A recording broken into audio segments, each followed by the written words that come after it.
We all love watching our favorite DBD content creator, and a lot of what we see, especially on the survivor side, because it makes good content, is looping the killer.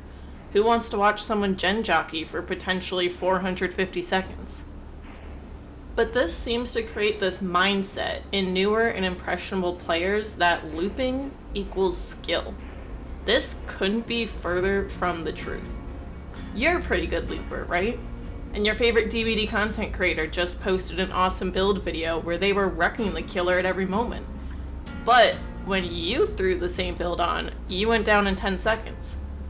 Part of that, I hate to say, is editing magic, but a lot of it is because they have a deep understanding of the macro gameplay of this game. They understood how their perks synergize with each other, how to get the most use out of each perk, and got lucky with a few matches that allowed them to take on the role to best use their build.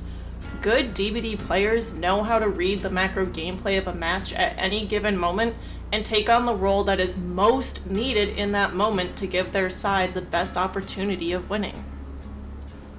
Generators aren't everything. You need to know who should be on gens and where they should be working on them. Looping the killer for 5 gens isn't everything if you don't know where to loop the killer so the 5 gens can get done, and how to conserve your resources in order to actually succeed in a 5 gen chase.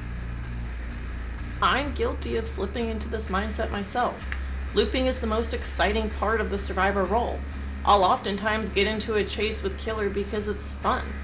In this example, I was so eager to get into a chase with Houndmaster to prove I could run her, I failed to notice Grim. After running her for a good minute, I immediately complained about where all my gen progress was.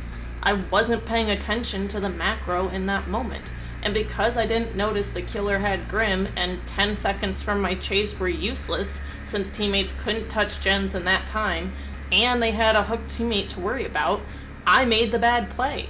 If I had paid attention to the macro and noticed Grim, I would have known to play more stealth for those first 10 seconds, maybe get myself to a better spot to begin the chase in, and use my chase seconds as efficiently for my team as possible. I went upstairs not knowing the window layout ahead of time and put myself into a really bad position I didn't have to be in if I had thought more about what was happening and less about getting into chase. I guess what I'm trying to say is stop yelling at teammates just because you had a long loop. Stop blaming yourself when a match goes poorly. There's a lot of nuance in being skilled in this game that we don't often see or notice because looping is the flashy, exciting content. Hop into content creators' live streams and you'll see them sitting on gens as often as they are getting into chases. You'll hear them using their macro knowledge to call out killer perks and adjust their playstyle to match.